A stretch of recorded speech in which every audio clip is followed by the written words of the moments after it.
Trump's labor secretary had her confirmation hearing, and there was a lot of news about the fact that she was pro-labor and pro-union, and even we thought, wow, that's kind of a strange pick for a Republican president.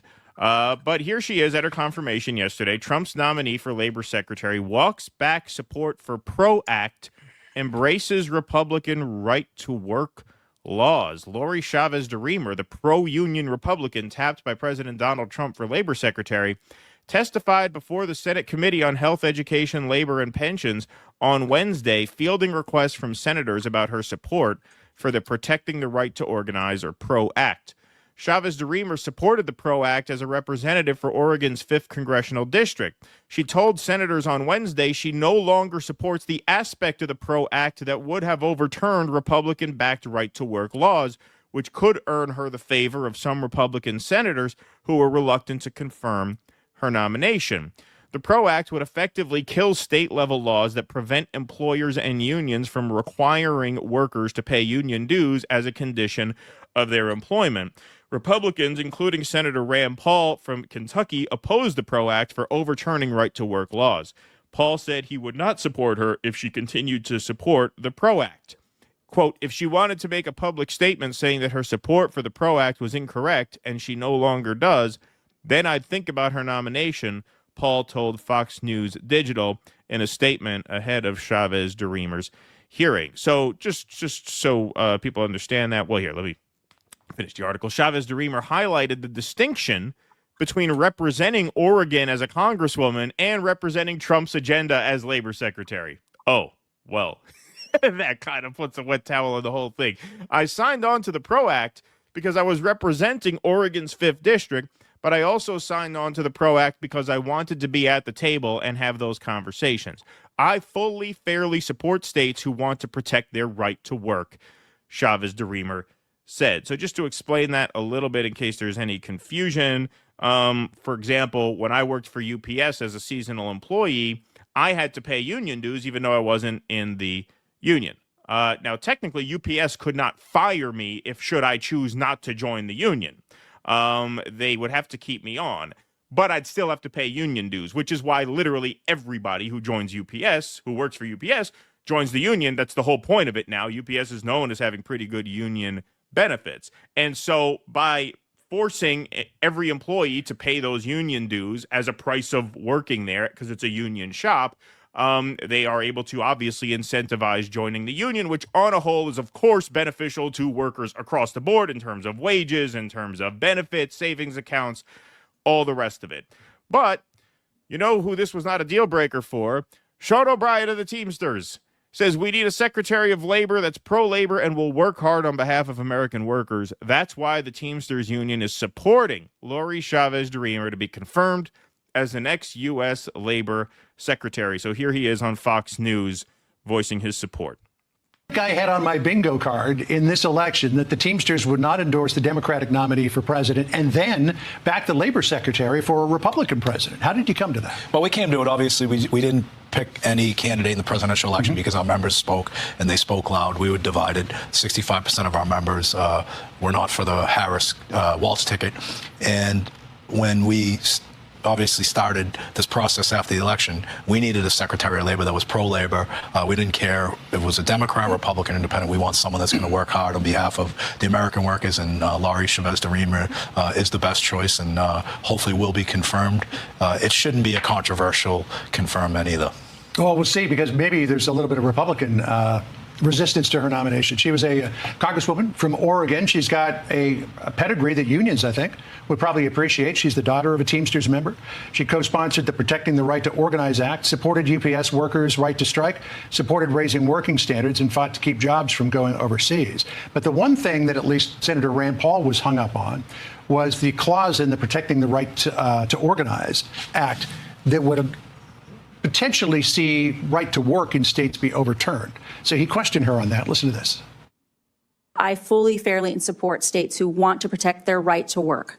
I have said that to every senator that I have visited. So you with. no longer support the aspect of the PRO Act that would have overturned state right to work laws? Yeah, there were so many parts. That's a yes? Yes.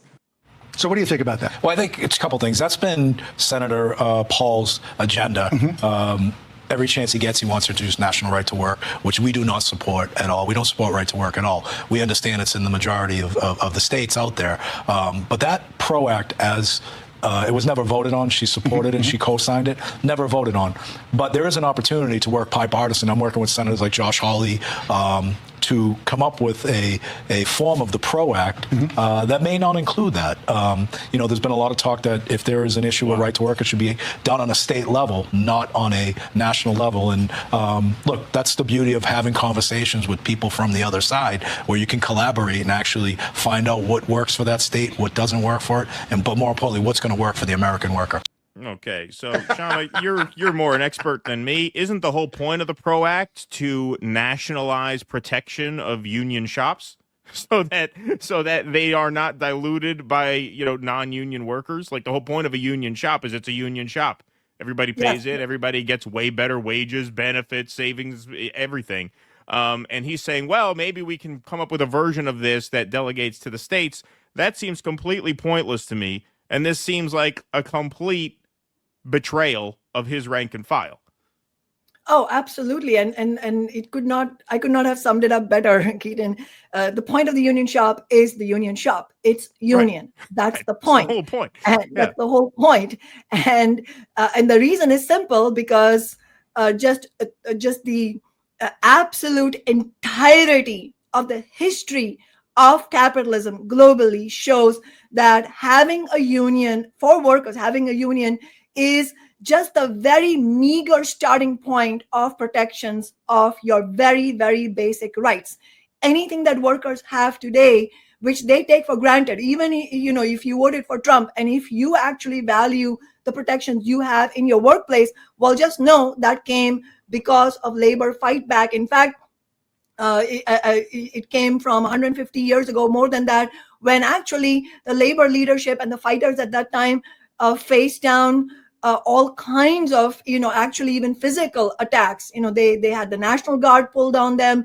They faced maiming and killing, and that's what it took to win the basic protections that workers have.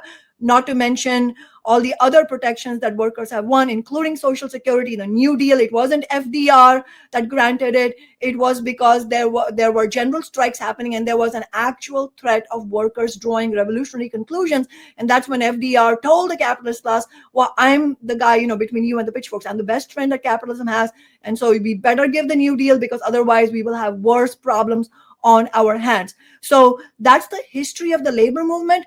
And so for Sean O'Brien to present this as if, oh yeah, we'll find a way to work and find some kind of compromise, some clever deal that will give workers protections and also make Paul Ryan and all these other monstrous Republicans happy. I mean, that is a complete mythology that he is selling. I mean, Sean O'Brien has become nothing better than a snake oil salesman, unfortunately, at this point. And what we have, though, is a tragic situation where, on the one hand, you have Sean O'Brien quite openly at this point shilling for Donald Trump. And then you have Sean O'Brien, who cheerleaded Kamala Harris's campaign last year. Remember, he famously opened out his shirt, and then he had a T-shirt that said scab, meaning Trump is a scab. And then what did he do this year? He wrote an op-ed in the Washington Post saying, I'm ready to work with Trump. And then basically the tone of, the sort of message of his op-ed is pointing away from international working class solidarity, saying, well, I care about American workers, but also selling a lie. He's talking about how tariffs are going to be great and so on. But actually, all the economic evidence shows that it's actually not going to be good for workers or working people as consumers in the United States. So it's actually all different types of deals that will benefit different sections of the ruling class, of the capitalist class. That's what you have. So in other words, you have a situation in the labor leadership where you have people openly cheerleading Trump, and then others effectively doing so. And after having cheerleaded another wing of the political representatives of the ruling class, namely the Democratic Party. That's where the problem, Sean Fain, I meant, Sean Fain, the leaders of the auto workers. Sorry, that's both Sean's. Sometimes I misspeak, right. But we have Sean Fain and Sean O'Brien. But it's not just about them. Obviously, they're just the most prominent leaders in the labor movement, but this is my indictment is, of course, of the most of the labor leadership. You have Liz Schuller, the leader of the AFL-CIO, who's mostly missing in action. I mean, when do you ever hear her saying anything, even issuing bold statements? Most people don't even know her name. Most working people don't even know her name. And so you have a labor leadership that is almost entirely failing to fight the Trump administration's attacks on working people. And then before I talk about labor, we should also talk about the Democratic Party that most of the labor leadership supported. I mean, obviously, Sean O'Brien stands out for his more open courting of Trump even before Trump was elected. But in reality, the vast majority of the labor leadership is tied and has been tied to the Democratic Party. And you mentioned the PRO Act, and that's very important because, and it came up with the labor secretary's nomination question, is that the Democrats never intended to pass the PRO Act. It was all empty rhetoric.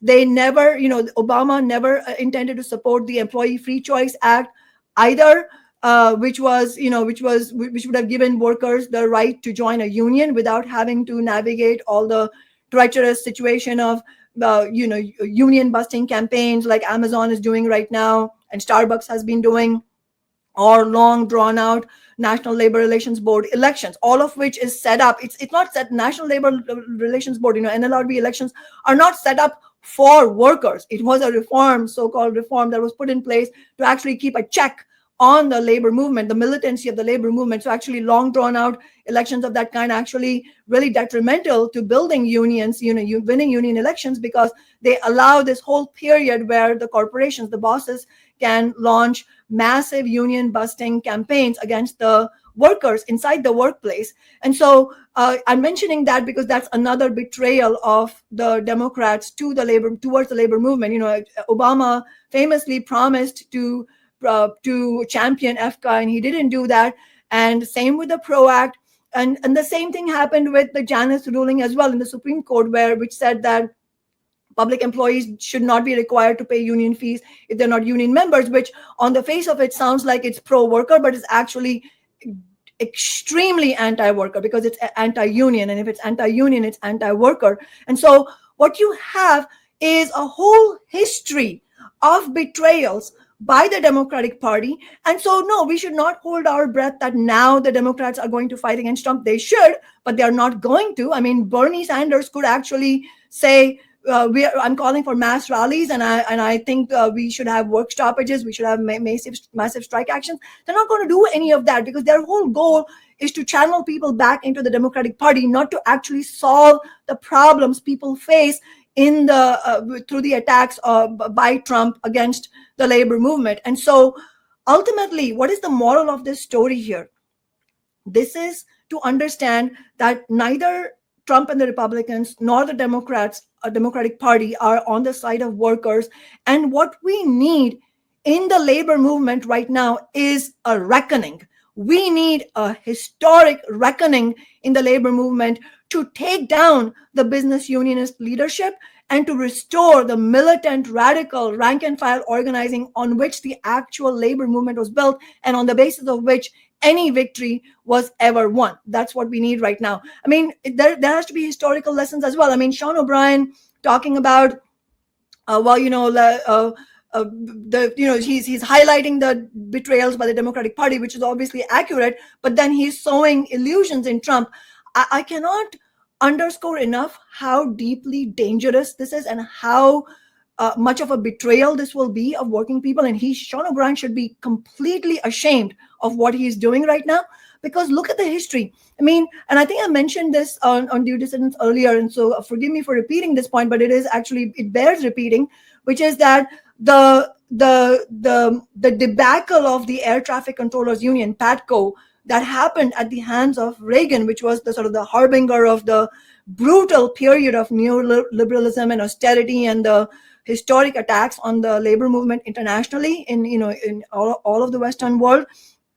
All of that sort of the history behind that, why the air traffic controllers were just caught like deer in the headlights and why all of that betrayal was possible is because when Jimmy Carter as a Democrat sold out the labor movement, which he did, rather than drawing the conclusion from that oh, both these parties represent the interests of the elite, and we in the labor movement, we need to build our own political organizations and we need to fight independently, and we as a labor leadership, our job is to convince our rank and file that neither of these parties is on our side. We have to fight for ourselves and we have to unite the working class on that basis. Rather than drawing that conclusion, what did the PATCO leaders do? They ended up having illusions themselves in Reagan, and they ended up getting sold down the river.